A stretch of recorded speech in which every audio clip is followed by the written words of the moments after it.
Hi everyone, this is Dan Paulus, Senior Customer Marketing Manager at HealthStream, and I recently had an opportunity to talk with Kevin O'Hara, our Senior Vice President of Platform Solutions here at HealthStream, about interoperability.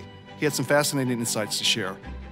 In reality, if I'm a CEO or a healthcare leader and I come in on any given day, am I trying to figure out what a dashboard is and how they do or don't connect? That feels like a big pain point. Am I wrong? It's really kind of amazing how I would say almost low the state of the art is and how many of these problems have yet to been solved. So there is, if you look at the physician side of things, and for some advanced practice practitioners, there is what's called the NPI. So it's a National Provider Identifier.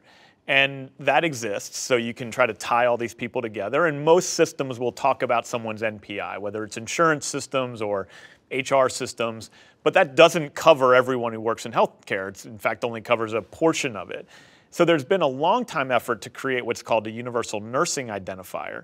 And for some reason, it's never really caught fire.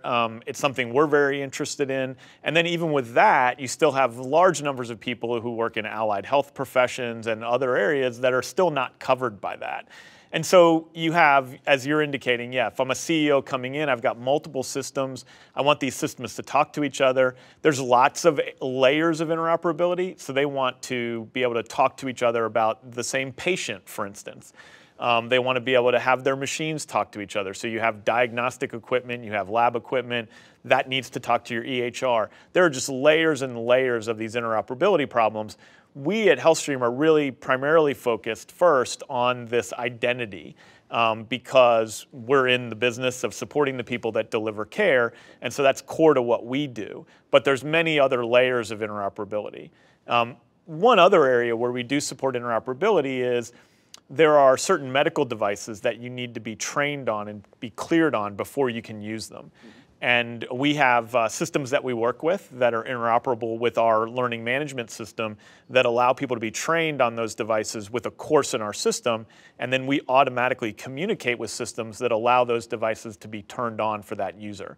And that's a different layer of interoperability, but one we're very excited about. It's very healthcare specific.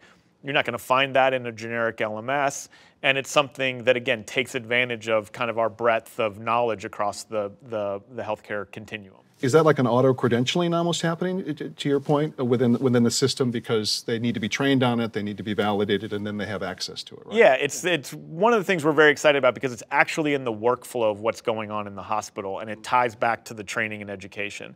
And so in order to unlock that device, you've got to have taken that course, and all of that, again, requires communication about who that individual is, what they're credentialed to do. So yes.